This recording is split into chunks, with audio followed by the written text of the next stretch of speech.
Okay, welcome everybody to today's INQA seminar, and it gives me great pleasure to introduce one of the leaders really in the field of doing quantum annealing, if one could call it that, Andrew King from D-Wave, and Andrew is going to be talking to us today about computational supremacy in quantum simulation. Over to you, Andrew. Thanks very much, Paul. I am going to be at the AQC conference in a few weeks, and I'm really looking forward to that. And there you can expect a shortened and probably more polished version of this talk. We were working very hard on this project, and then we submitted it, and I immediately went on leave for a couple of months, and I'm just recently back. So still dusting off the cobwebs in my brain, but a little bit of distance is probably a good thing. So I'm going to talk about computational supremacy in quantum simulation. And this is really a simulation of Ising quantum dynamics. So just as an example of why we should care and why this is an interesting problem, many people want to fabricate materials with certain properties. And these properties include response to a changing environment. And this environment could include changing transverse field or longitudinal field in the transverse field Ising model. So you're either biasing the spins or imparting quantum fluctuations. And we can take for an example Ca3CO2O6. I'm not so good with chemical names, but this is it turns out to be a spin chain triangular antiferromagnet. So these structures make chains in the Z dimension, and then in the X and Y dimension, you have a triangular antiferromagnet, which is a kind of very, very deeply and broadly studied system in the Ising model, both classical and quantum.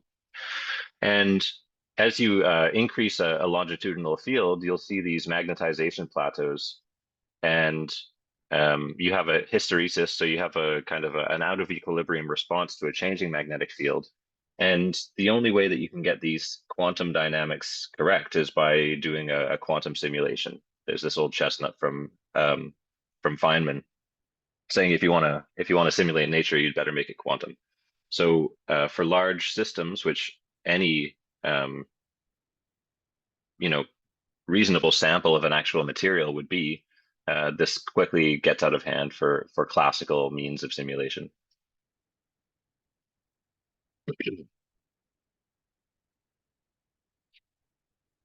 So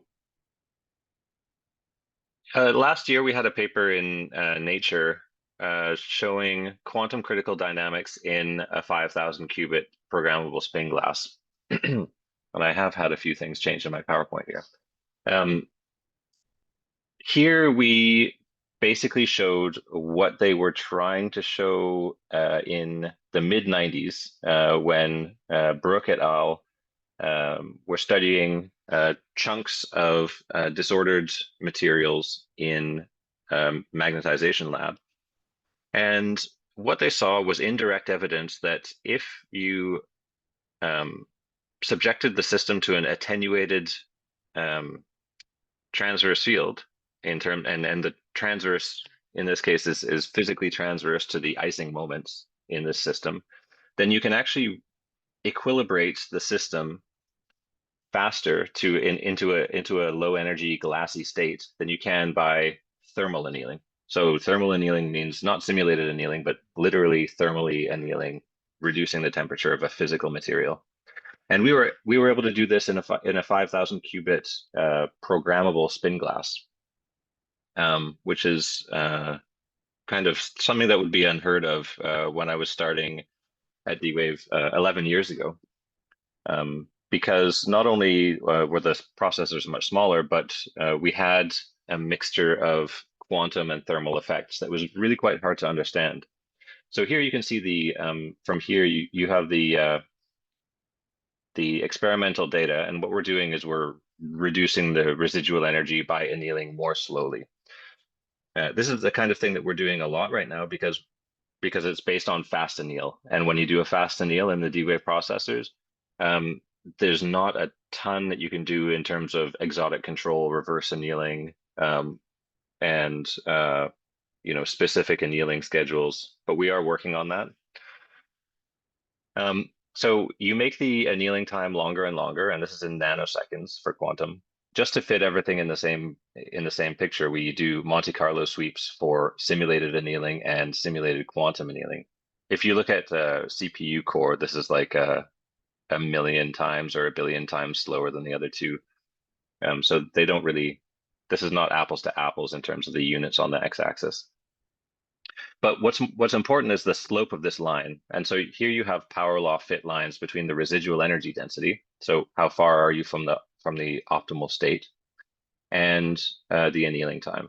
And this is all governed by either classical or quantum critical dynamics. So you have all these universal exponents, and they'll tell you how fast different observables should be changing as you change the annealing time. This is kind of a Kibble-Zurich approach. So the punchline is that quantum has a bigger slope than pseudo-quantum or thermal, and we can understand why, and we can compare known exponents and not only see that the known exponents tell us, or the previous estimates tell us what the slope should be, and they agree with our observations, but that quantum should be faster. And this is kind of is a different perspective than what was going on about 10 years ago, when a lot of people were looking for quantum speedup, and they were looking for quantum speedup in terms of actually getting to the optimal solution. And that becomes quite complicated for a number of reasons. But here, this is basically a polynomial speedup in an approximation algorithm. And one of the referees said, well, this is basically a supremacy result. And that idea came from, well, this is a huge quantum simulation. We have a very good evidence that we're actually doing programmable quantum dynamics. So this is kind of conventionally known that this is totally intractable. So one of the things that we're doing with this new work is actually saying, well, maybe it's not. How do we show that it is supremacy?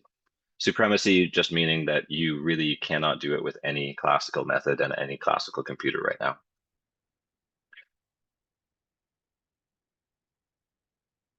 So this is a large collaboration. Here's the preprint, which is available. And yeah, this was 1st of March, and then I immediately left the country. We had collaborators from UBC, SFU, Oak Ridge, Waterloo, Perimeter Institute, the Vector Institute, Boston University, ETH, Max Planck, and Jagiellonian in Poland. And this was really a very, at least for me, it was a very intense project, and very, very fun and educational to work on. So just to give you an idea of the experimental flow, what we're doing is we're not just looking at 3D spin glasses. We're looking at a bunch of different geometries with different dimension. And we're going to look at two geometries that have dimers. So you have to embed them with pairs of qubits strongly coupled. Those are cubic and biclique. And we're going to look at two where you just have a direct embedding, or a naked embedding, or a single qubit embedding where you don't need chains. So those are square and diamond. And biclique, or KNN, a fully connected bipartite graph, this is infinite dimensional, so you cannot. Its genus continues to increase as the size of the problem increases. Diamond is 3-dimensional, cubic is 3-dimensional, and square is 2-dimensional. With the exception of biclique, these three, they all have one periodic dimension, and the others are open. That's just what we can embed in the D-Wave processor. And then we apply some random generator to give you random couplings, and that makes an Ising spin glass. So now you have what you can think of as a disordered condensed matter system, or you can think of it as an optimization problem. Or in the case of bicliques, something that would come out of a neural net. And then you perform a quantum quench. So in other words, this is a quantum anneal. So it depends on what kind of area of physics you're coming from. but this is often called a quenched quantum system. So what we're doing is, well, this is very familiar to everybody here, probably. We're reducing the transverse field and we're increasing the Ising interactions as a function of S, which is just normalized time. So TA is the annealing time or the quench time. So over here, the details of the phase diagram depend on the geometry and the distribution of couplers. But over here, typically early in the anneal, we have a disordered quantum paramagnet that has it's very short-ranged correlations and it's very easy to simulate because it equilibrates extremely quickly. And then over here we have a classical spin glass. So sometimes these are hard to solve and sometimes they're easy. So in the case of 2D, it's quite easy. But in the middle, you have very complicated quantum dynamics, quantum critical dynamics, meaning that they're related to the quantum phase transition. And so that's a paramagnet to spin glass quantum phase transition. And the annealing times that we're going to look at are on the order of 10 nanoseconds. So we focus mostly on 7 nanoseconds and 20 nanoseconds. Basically, we choose an annealing time for each geometry where the correlations become long enough, long ranged, so that it's the problem becomes indecomposable in a certain sense. And then, as we know from the example of IBM last year, if you're going to say that you cannot solve this problem with a classical method, you had better do your homework. So we're comparing against state-of-the-art approaches. Generally speaking, we have two tensor network approaches, matrix product state and PEPS. And then we have neural quantum states, so basically anything based on a neural net. And these will simulate the quantum dynamics and give you an output state at the end of the anneal or a distribution of output states. And these are going to be classical, so projected into the computational basis. So the question we're asking is, how long does it take for the best method to produce samples of equal quality to the QPU? And so there are a number of error metrics that you could use, and I'll get into that a little bit later. But it turns out that it doesn't really matter as long as you're using something principled. They all kind of come out the same.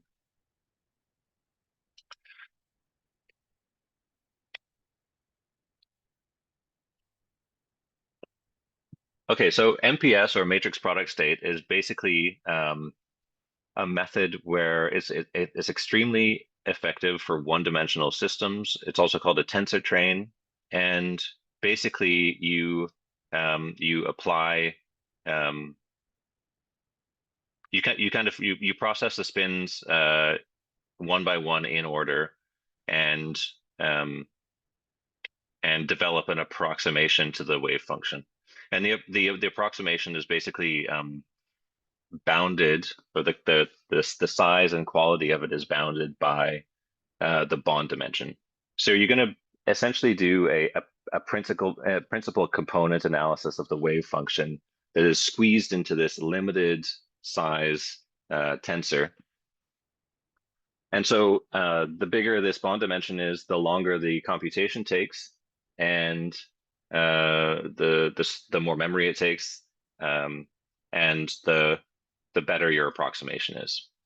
So we found this to be the most flexible and reliable classical method.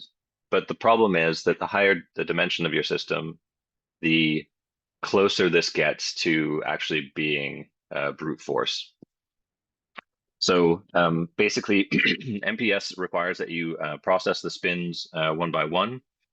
And in a certain sense, you sort of need to squeeze the lattice into a one-dimensional sausage. And so the path width, the graph path width of this sausage is going to dictate the bond dimension, assuming you have area law scaling of entanglement, which we do.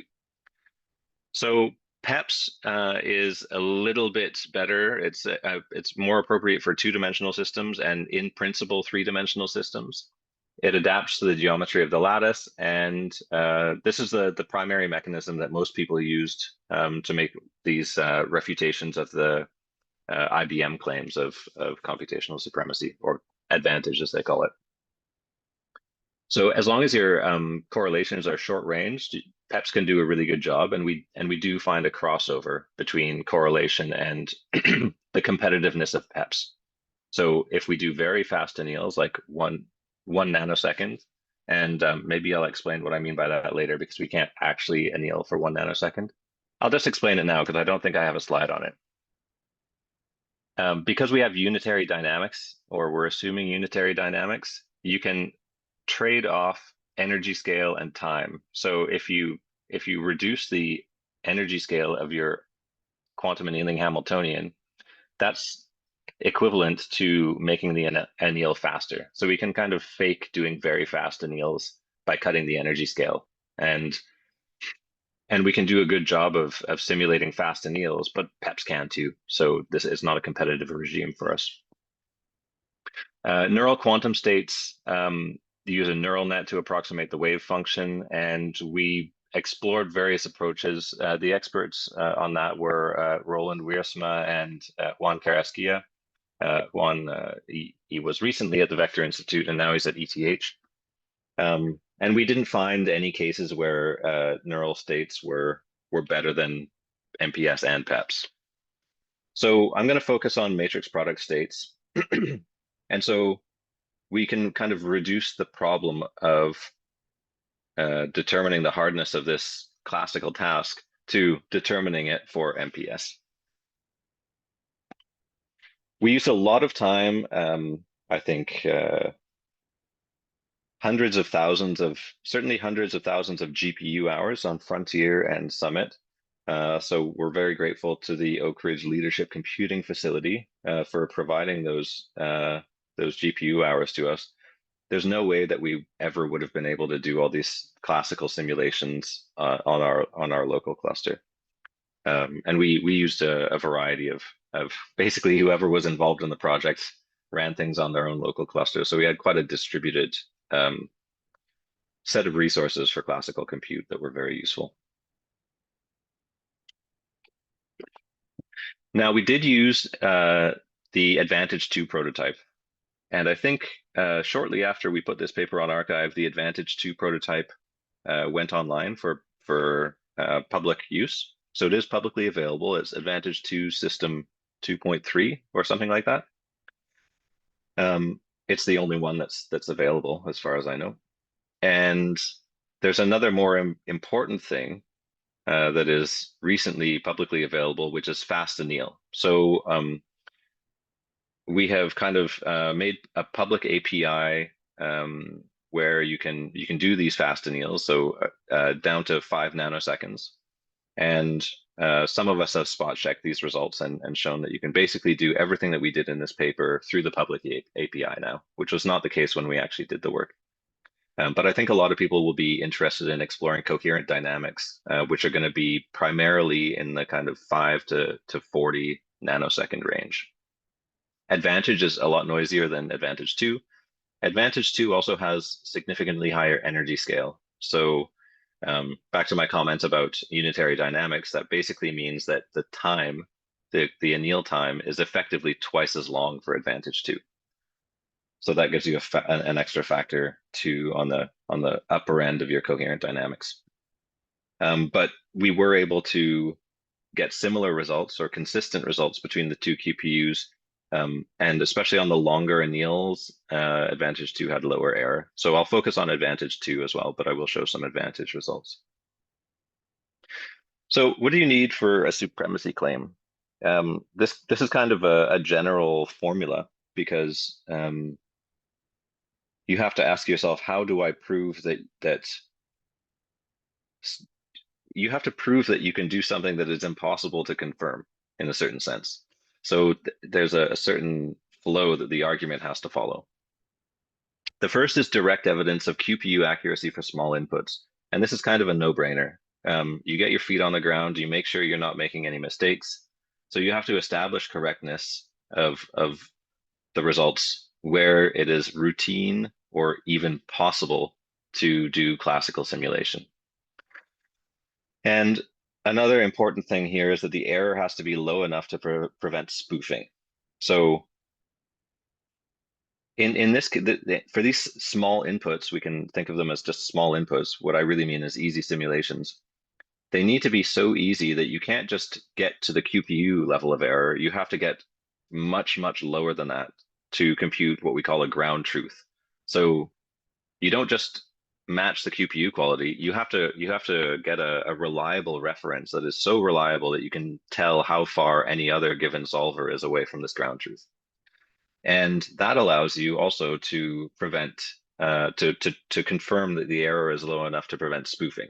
And spoofing in this context, by that I mean you're using some cheap dynamics that is not faithful. So as you kind of improve the parameter range that you're looking at, there's no guarantee that the error will go to zero. So this would be any Monte Carlo dynamics. You have to show that this is getting higher errors than your QPU or whatever solver you're trying to evaluate. So that's the first part. You look at some easy to solve inputs and you make sure that you're doing better than everything else, and that you have kind of not only the right answer but also the right scaling in terms of observables that you might need. And I'll show some examples of that. The second part is establishing scaling of classical resources. And we do that through an observed area law scaling of entanglement, which is it's something that is expected if you're doing anneals within a certain time range. And by that, I mean, you're not going so fast that the correlations are so short ranged, and you're not going so slowly that you're remaining adiabatic. You're kind of in between. And this adiabaticity is a finite size effect, so it's something that you have to be careful of because it's going to affect your small reference experiments more than anything else. The third part is indirect evidence of QPU accuracy for large inputs. And we would really like to have direct evidence, but as we're claiming, it's impossible to get direct evidence with classical simulations. That means that if you have a good reference, it is a quantum simulation. So you're kind of we're not at the point quite yet where we have multiple quantum simulators of different modalities and different designs where we can confirm between different platforms that you're getting the right answer. But maybe one day we will. For this, historical efforts have appealed to things like, well, there are some theoretical results known about Gaussian boson sampling, where you kind of know the structure of the output. Or in the case of the Google efforts, you have a reference to a Porter-Thomas distribution. But here we're actually going to look at Kibble-Zurich critical exponents in multiple dimensions. So again, we want direct evidence. We cannot get it. And we have to be okay with the fact that we can't get it because it's kind of part of the game. Excuse me, I have to evict my cat.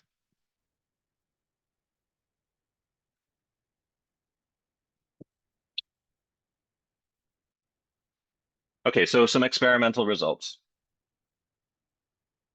2D spin glasses are, I guess we could have done a disordered 1D case, but that's a bit too far from what we're going to focus on. So we're going to start with 2D spin glasses. This is kind of, 2D ferromagnets have been done in terms of simulating transverse Ising models. So we have some kind of expectations of what we might be able to do and what we might not be able to do.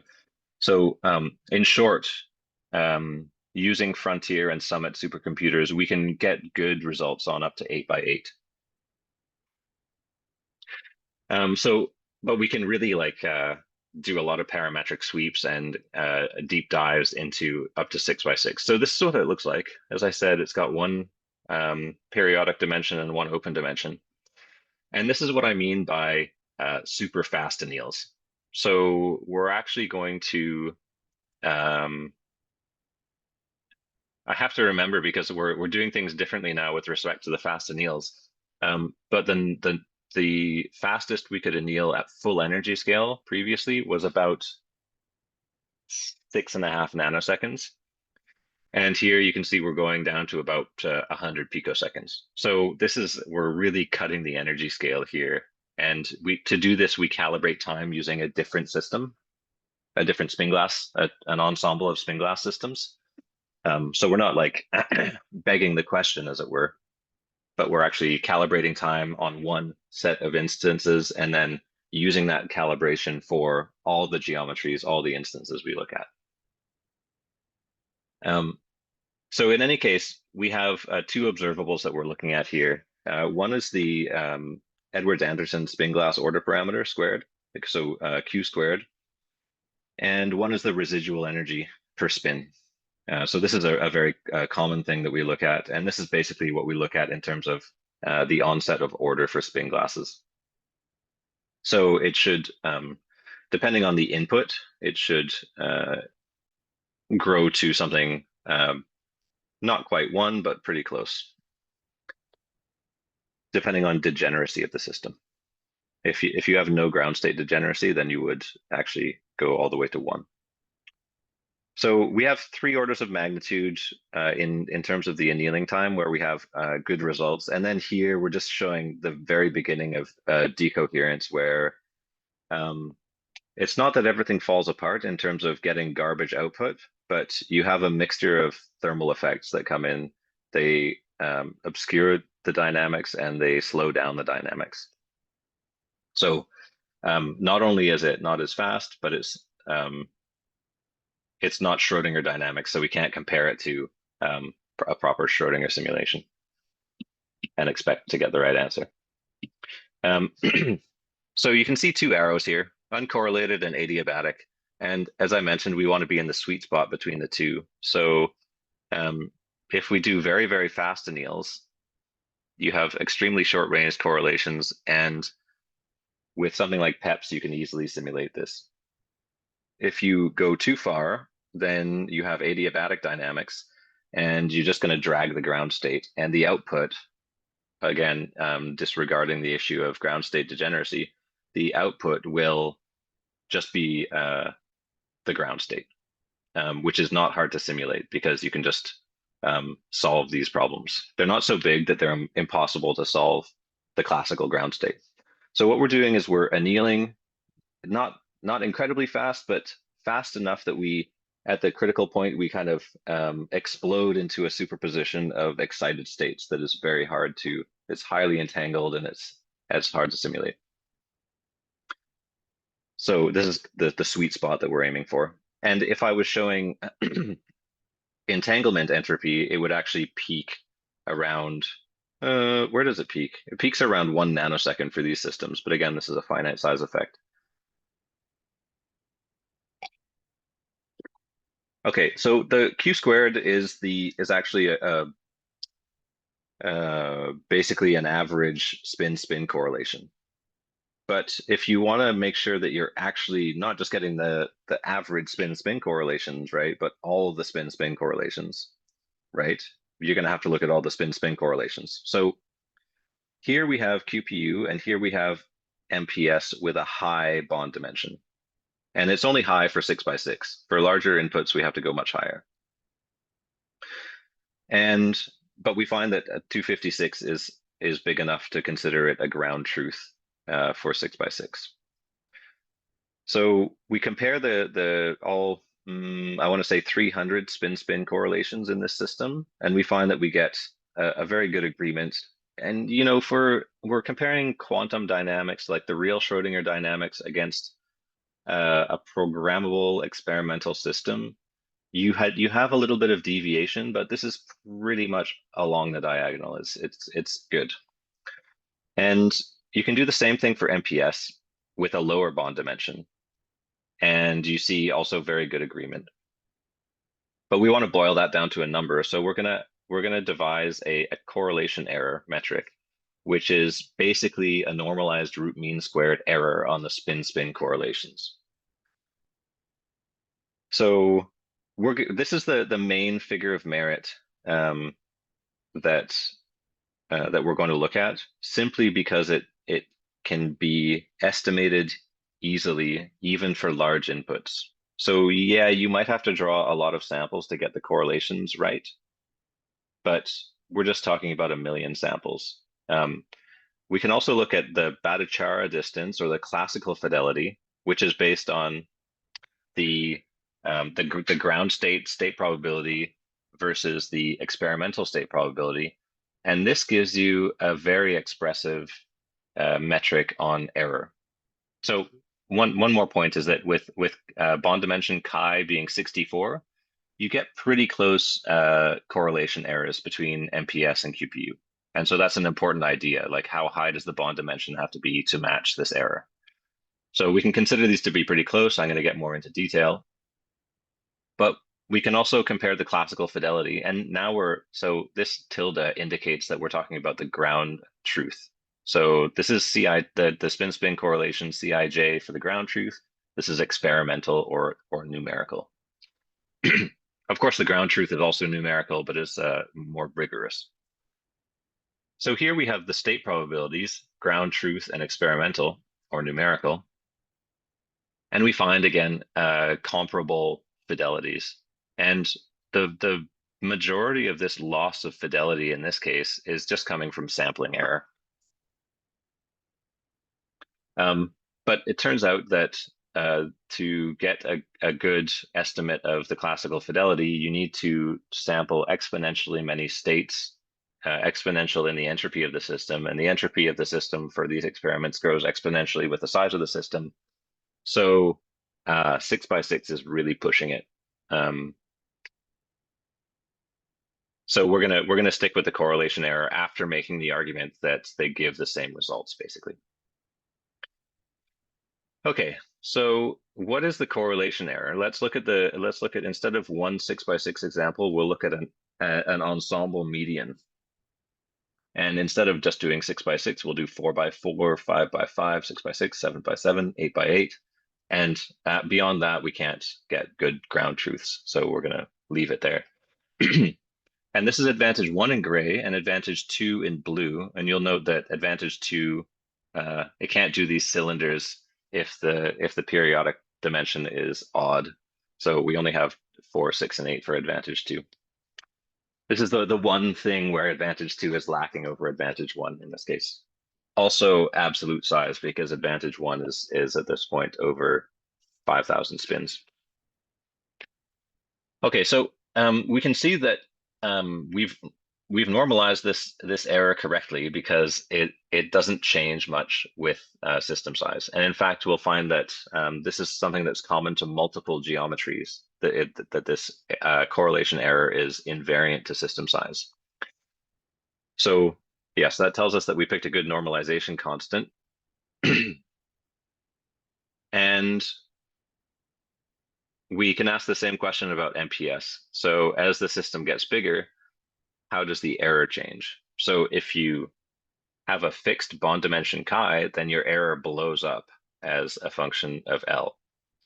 So you can say this in another way.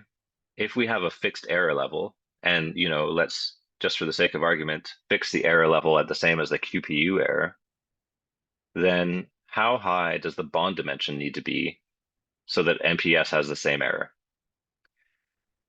So you can see that it grows. How does it grow? It grows exponentially in L. And this is something that is common to multiple geometries, but instead of being exponential in L, it's going to be actually exponential in N over L, or L to the D minus 1 over D. So it's a stretched exponential, and as the system becomes bigger and bigger, it becomes closer to brute force exponential, 2 to the N, or exponential in N, sorry. So you can see for 7 nanoseconds, advantage 1 and advantage 2 are pretty much on top of each other in terms of the equivalent bond dimension. And that comes from the fact that the errors are almost the same. So this chi-q is a key figure of merit. So it just tells you how high the bond dimension needs to be for MPS to match QPU quality.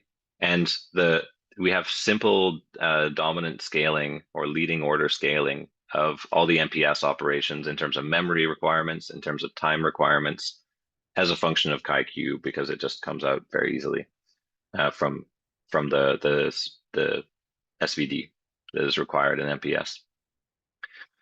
So the funny thing is that if you go from 7 nanosecond anneals to 20 nanosecond anneals, you see two things. First of all, advantage 1 starts to show much poorer scaling than advantage 2. And this is something that's common to all the geometries that we looked at. So basically, you're getting an onset of decoherence. And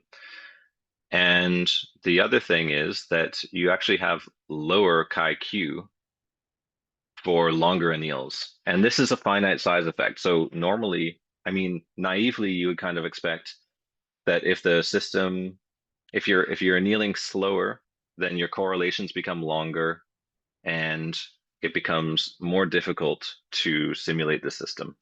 But you also get closer to ground state simulation. So you have a less rich combination or superposition of excited states, and that makes it easier for MPS to simulate. So again, we have to hit this sweet spot where the correlations are well, one way to think about it is that we need the correlations to be long enough to beat PEPs, but short enough so that MPS can't do it easily. So that's another way that we're parametrically sandwiched into the sweet spot.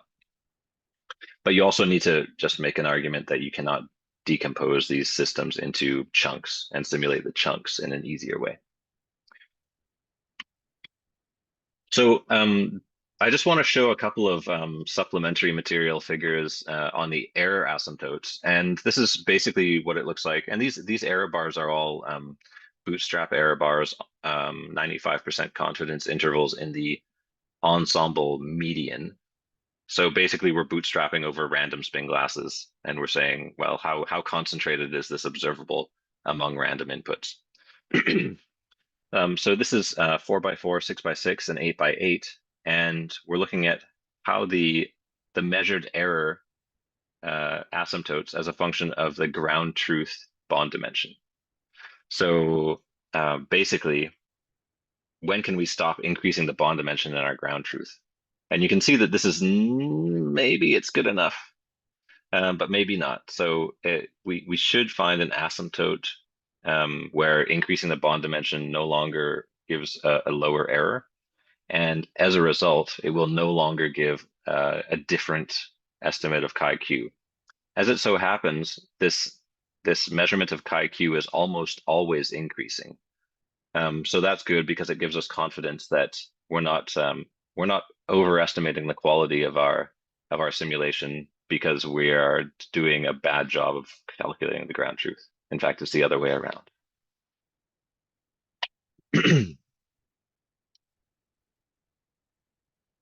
So just a quick word about PEPs and the bond dimension of PEPs. So there are a lot of different kind of neighborhoods that you can think about using with PEPs. And the one that we found to work the best in terms of trying to compete with 2D simulations was the plaquette nearest neighborhood plus.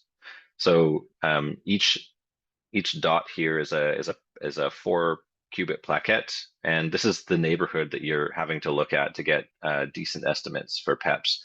And so for an 8x8 lattice, this is basically the whole thing. So then we need to see how it looks for larger systems, and we've actually done that. But we can look at various annealing times. And as I said, these 2 nanosecond anneals, well, PEPs immediately gets lower error than the QPU. So we want to be careful though. And actually, I don't want to talk too much about IBM's work, but 2 nanoseconds was the ballpark that we came up with when converting the IBM Hamiltonian of the Kichtizing model to the actual real-time dynamics that we're looking at. So this is about what they were doing, and this is kind of tells you why it was so easy to beat with PEPs. Now, as you lengthen the anneal, going up to 7 nanoseconds, yeah, you can beat the QPU, but you have to go to quite a high bond dimension, and that makes it a slow computation. And then when you go to 20 nanoseconds, it looks like increasing the bond dimension, and this simulation takes a very long time, no longer decreases the error. And then as you go up to three-dimensional systems and higher dimensional systems, you kind of have to shrug your shoulders and say, okay, maybe we can in principle do something in 3D, but we don't really know how to make it work. And nobody's ever done it successfully, but it could be done in principle. And then with bi-clique inputs, they're so short range that PEPS basically doesn't have a chance. Okay, let's look at other geometries beyond 2D. And we're looking at this correlation error again as a function of system size in the number of qubits.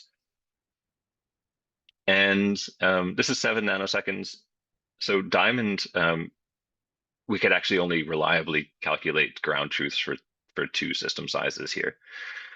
But you basically see that for square, for Diamond, and for cubic, all evidence points to the error being flat within experimental variation as a function of system size.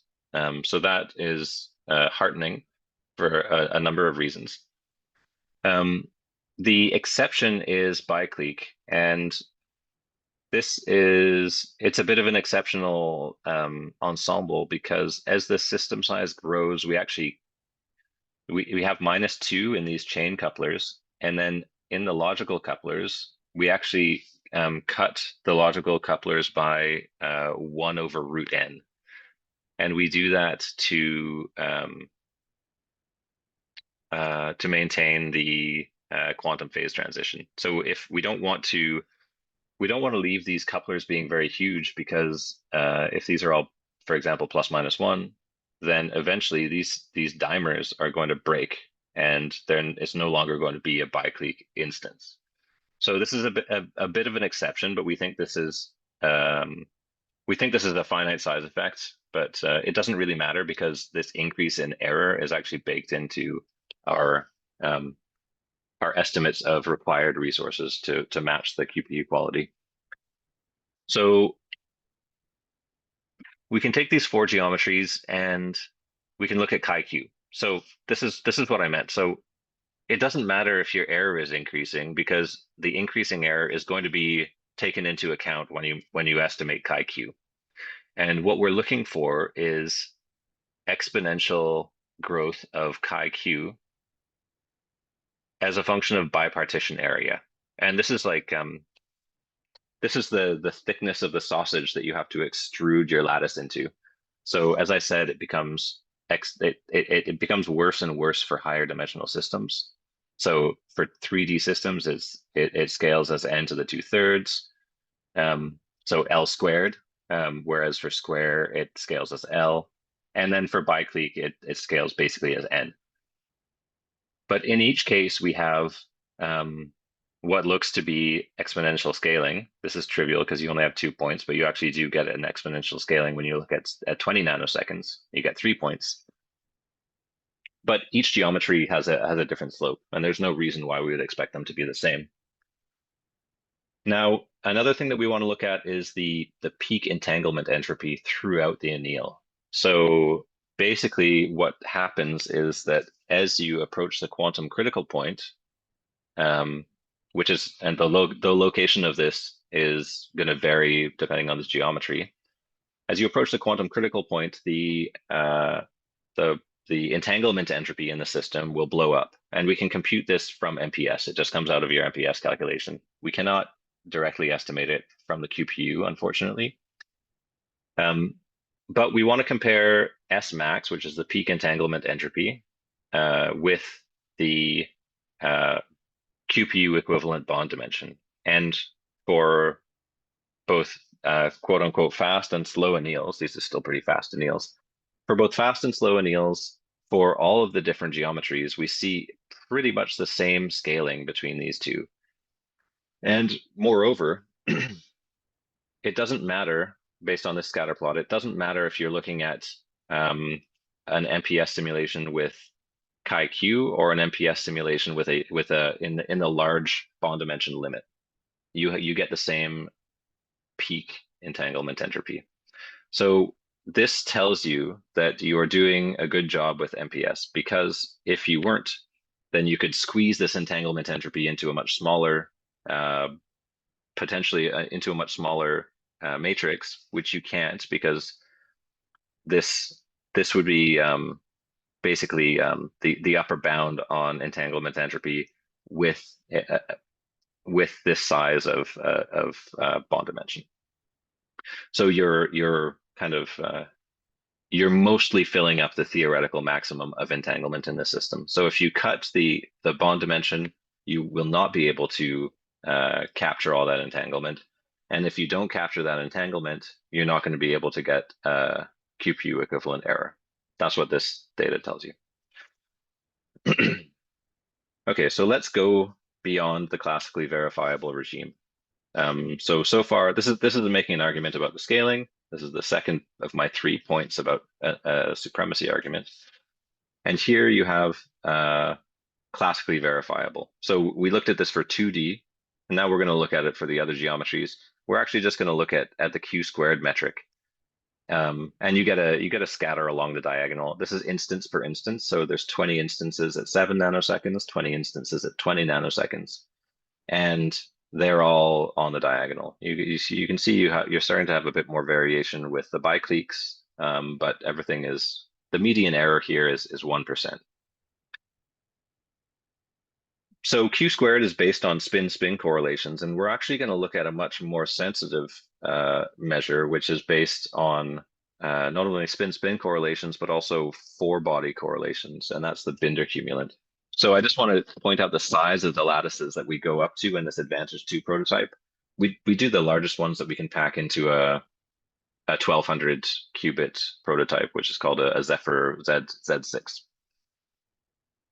And you can see that biclique, we're just doing 2 qubit chains, so that's what governs the maximum size, and we can go up to K2424, or sorry, K2424. And actually, this one is the only one with site vacancies, so dead qubits, in other words. So this has 9 dead qubits, but I bet you can't find where they are, because it's that's not a lot of vacancies, and I don't think it makes a big difference. And in fact, it's the vacancies are so sparse that there's no way that it would give you any edge in MPS simulation. So these are the Binder cumulants, and if you're familiar with our 3D spin glass paper from Nature last year, you'll know that this is one of the things that we looked at, but that's kind of a detail. So what we're trying to do is we're trying to estimate the Kibble-Zurich exponents, and the way that we do this is by measuring the Binder cumulant U, which is, again, it's a metric that comes out of two-body and four-body correlations. And it is used as a statistical indication of phase transitions. You calculate this for a bunch of system sizes. So each shade is a different system size, and you have different anneal times. So we're just doing from 7 to 20 from 7 to 40 nanoseconds here.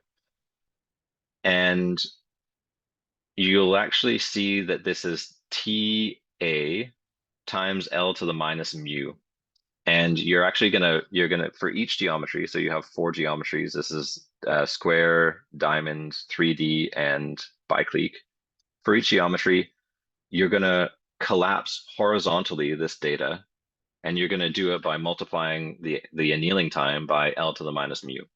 And mu is going to be a fit parameter for this collapse. So so this is how you estimate the Kibble-Zurich exponent, which is going to tell you, yes, we have some evidence that this is scaling correctly in terms of the expected quantum critical dynamics. And we can also do some spot checks for small inputs. And these are the spot checks. So we do these for 7 and 20 nanoseconds, and we estimate the Binder cumulants. And again, they're right on the diagonal. But it's impossible to go up to the larger sizes. So we can't compute all of this for classical. We can only do these spot checks on the smallest instances. Not the smallest for 2D, but the smallest for the other ones. Oh dear, I forgot to put the stars on this one. Oh, it's because it's this instance is so small that it's not even on this plot. Um, right. Um, so the part of this argument rests on us having the correct Kibble-Zurich exponents. So we can actually look at one-dimensional chains, which we don't show in the rest of the data because it's kind of a trivial case. One-dimensional chains, you know that mu is equal to 2. And actually, we did this. This was our first demonstration of coherent annealing, was in a 1D chain a couple of years ago. And so this is old hat. So we're not surprised to get the right result, and we're not the only ones who have done this. The Rydberg group out of Harvard did this in 2019, and Alex Kiesling, who's now the CEO of Quera, gave a talk on it in Innsbruck in 2019. And so the other one with a closed form solution is mean field. So you're looking at the upper critical dimension, and these biclique mean field instances should have a Kibble-Zurich exponent near 6. Indeed, they do. And then you're looking at 2-dimensional and 3-dimensional quantum Ising spin glass universality classes. And so you would have 2 sets, one for 2-dimensional, one for 3-dimensional, of critical exponents that would combine to give you this Kibble-Zurich exponent mu. And so these boxes indicate numerical estimates from previous works. So this one is actually coming out of a combination of work from the 90s and work that we did a couple of years ago. And this one is actually coming out of simulations done last year, which were very heavy brute force. Well, I don't want to say brute force, but they were very computationally demanding simulations done with GPUs as part of the Janus project. And all of the results that we're seeing with the quantum simulation are consistent with the expectations from these previous either theoretical or numerical estimates. And you can't do this with a classical simulation, as we show right now. So this is the scaling of the classical resources. So you need to make the argument, or you've made the argument about how classical resources scale based on this area law scaling. So you know how the bipartition area scales as a function of system size, and you just extrapolate this exponential growth. Not here, because this is only 2 points, but for the other ones. And so this gives you an estimate of pi q, the bond dimension that you need, and that'll tell you how many GPU seconds you're going to require and how many kilowatt hours you're going to require to do this simulation. And so this is, oops, I've forgotten these annotations. This is 20 nanoseconds for diamond, 20 nanoseconds for cubic, 7 nanoseconds for biclique, and we didn't include 2D because we think it's conceivable that you might be able to do this with PEPs. We haven't been able to do it, but it's, if you're going to be able to do any of this with PEPs, it's going to be 2D at 20 nanoseconds. So this is how long we take with quantum annealing to get all the samples for one input. So this is, we're not in a hurry, okay, with the quantum annealing, because these experiments are much faster than classical. So we are taking 1 million samples at a leisurely pace of 1,000 samples per second, and that's where we get the quantum annealing running time. Because of parallel embedding, this is actually much faster for small inputs, but not for the big ones. And we can just draw some horizontal lines showing how absurd these numbers are. So this is 1 million years, assuming ideal utilization of all available flops on the frontier supercomputer. You wouldn't be able to fit the MPS into memory, and if you could, you would have so much communication overhead that it would be much slower than this. But it doesn't matter because we're talking about 1 million years anyway. And then this is at a very similar height, you have the global annual consumption of all electricity on the planet, which is obviously an absurd thing to throw into a quantum simulation. So this is why we say that this is a supremacy result in quantum simulation. And I've made the argument that this is a problem of real importance. Now, we're not simulating real materials, which is something that you would like to do so that you can speed up the kind of simulation, the fabrication and evaluation cycle of materials development as an example of an application. But we're getting there. These are Ising spin glasses, and this is simulating quantum dynamics. Um, it's not a toy problem. It's not some random sampling problem. People really want to do quantum simulation of these dynamics, and the quench dynamics of quantum phase transitions have drawn a lot of attention in the last 20 years, both in theoretical works and in numerical works.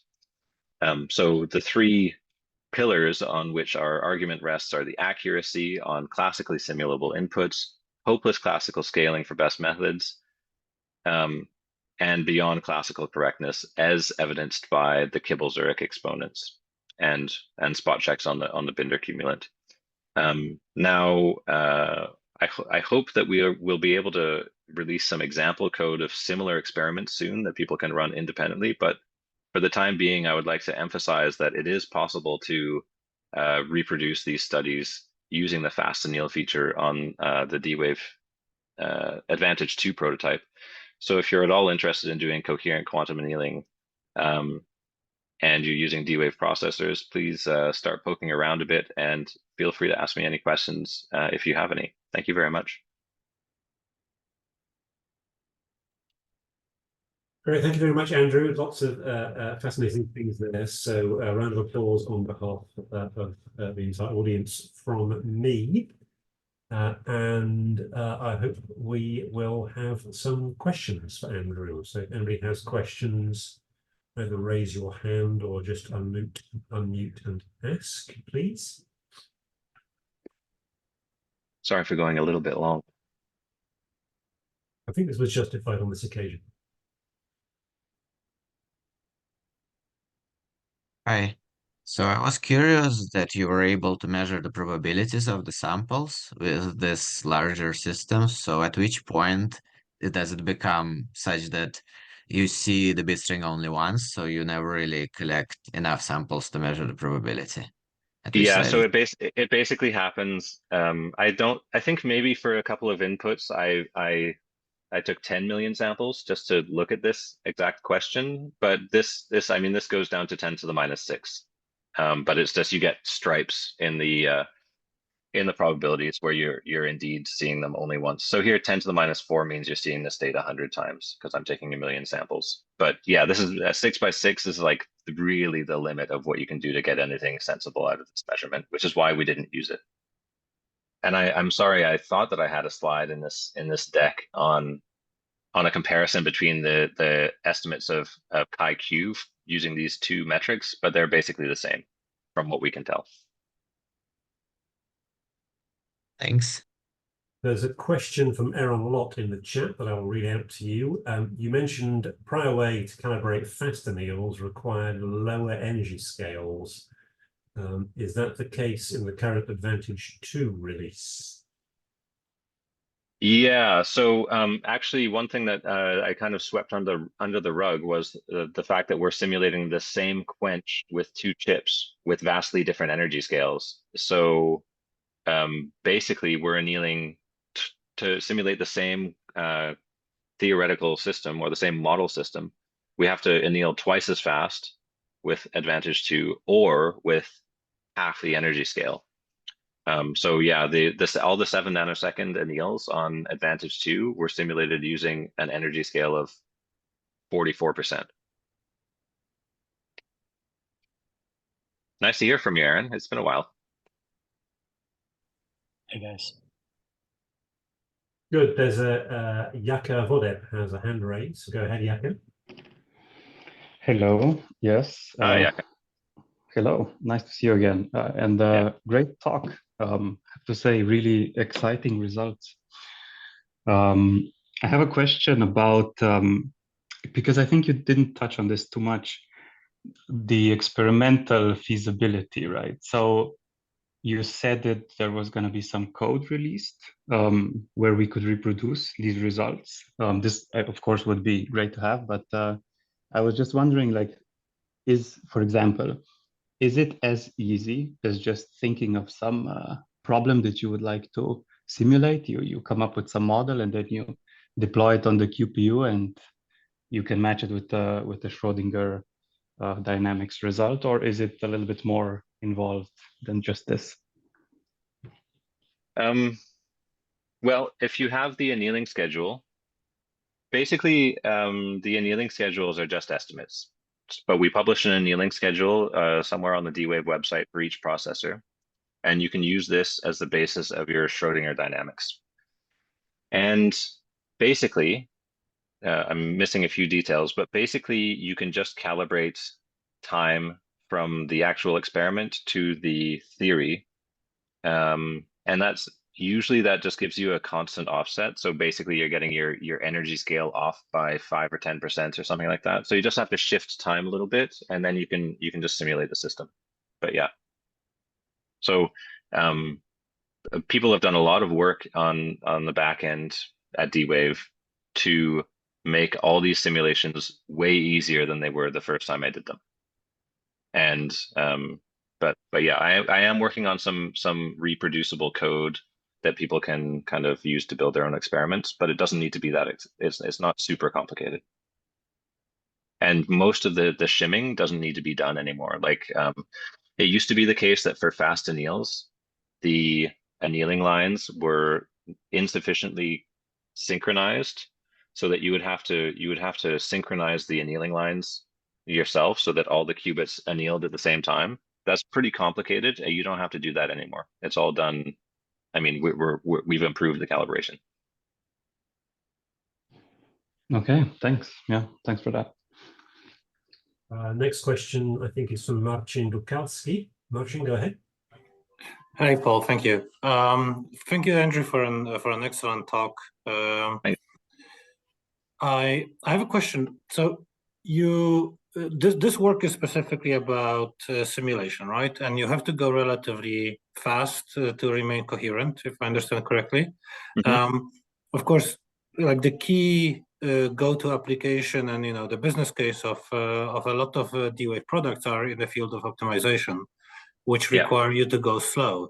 So what are the implications of this work on optimization? Or maybe you could say something about what it means for the future of us being able to perhaps do things faster, better. Well, that's a really good point. You're absolutely correct in saying that there's a sort of uncomfortable balance between annealing fast and annealing slowly. So for optimization, you want to anneal slowly. But what it does for us is it does give us a region of time where we can confirm and faithfully simulate the Schrödinger dynamics. By lengthening the anneal, we can also see where we deviate from that. But we can also trace out in great detail a comparison between different chips, showing the improvements in coherence as they are seen in optimization. And you can do that as a function of annealing time. So that if you're doing extremely fast anneals, you don't need extremely long coherence. But as you want lower energies for optimization, you need more coherence. Now, another thing is that we're kind of close to the limit of how fast we can anneal in terms of controlling the I/O of the system, controlling the qubits themselves. As we improve the coherence of the system, we can get a bit more relaxed, and we can do more exotic annealing schedules. So we can go back and forth across this quantum critical point, for example, or do some sort of cyclical annealing that would give us a kind of truly quantum approach to making a Markov chain, for example. But yeah, I mean, it definitely gives us a better look at what's going on. And you can see very clearly that when you improve the coherence of the system, the optimization gets better as well. And you can see where. So I have a comment to that, if I may. In the beginning of your presentation, you had a picture of energy with time for quantum annealing and classical methods simulating quantum annealing. But if you fairly put another line on this plot, which is essentially, if you just want to get lower energy with any classical method at all, and also use some parallelization, then somehow making it apples to apples comparison will probably be give you like a better time. I don't know. What do you think about that? Yeah, yeah, if you instead rephrase this data in terms of quantum speedup, then the quantum speedup would be maximum where this slope kind of crosses over this slope, if you're just comparing the orange and the blue. And then your quantum speedup would get lower because here in this region, it's actually faster to do simulated annealing. Then you go down again and you have this, instead of getting this like thermal excitation, you have open quantum dynamics. And then it's a bit tougher to figure out what's going on. And you also have analog errors as well, which obscure things when you get close to the ground state. I apologize. Maybe I'll just take one more question before I have to run to a meeting. Sure. Yeah, let's hand that to Dennis Wilstein. Yeah, thank you very much. Thank you very much, Andrew, for the talk. I was wondering, so on slide 14, you showed you were using matrix product states with a one dimension of 256 as sort of the ground truth. Why didn't you solve the Schrödinger equation? Because up to 6 by 6, you could easily do this, right? And you also did do this for the Nature paper for the last one. 6 by 6, 36 spins. Well, you can't brute force it, so you have to do something smarter than that. Yes, so 4 right. by 4 is fine. 5 by 5, you can do it, but it's painful. 6 by 6, I'm not sure how you would do it.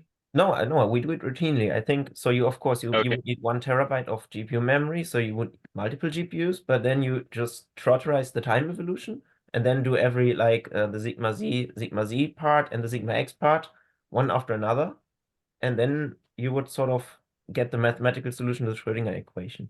So Okay. well, Well, okay, I believe that is possible, but it's certainly easier to do MPS, especially if you've got all the code set up, and then just take your bond dimension so high that that it doesn't affect the results anymore. Can you make the argument that like 256 is enough for well, this is the argument. So here you can see this error asymptoting, and in other words, this is coming out of the fact that the output of the simulation is reaching a steady state. And so here this is 256, and we're going to 762 or something like that, or I guess this is 512. Okay. So you can see that increasing the bond dimension is not changing the output anymore. Okay, so you would say that also for 4 by 4 or 5 by 5, which would require, say, an even lower one dimension, you do get the mathematical solution to the Schrödinger equation also with an MPS method, right? Yeah, and of course you have time steps even when you're doing exact diagonalization, but you can also take the time step in the limit to 0. Okay. Yep. Thank you very much. Okay. Yeah, but we have cross-checked the results with exact diagonalization, but only on 4 by 4, not 6 by 6. Okay. Very good. Thanks. Okay. Good. Thank you very much, Andrew, for overrunning your meeting, which will let you go to that now. And many thanks from everyone here at INQA, and see everyone at next week's seminar. Thank you. And at AQC. And at AQC. Thanks. Bye.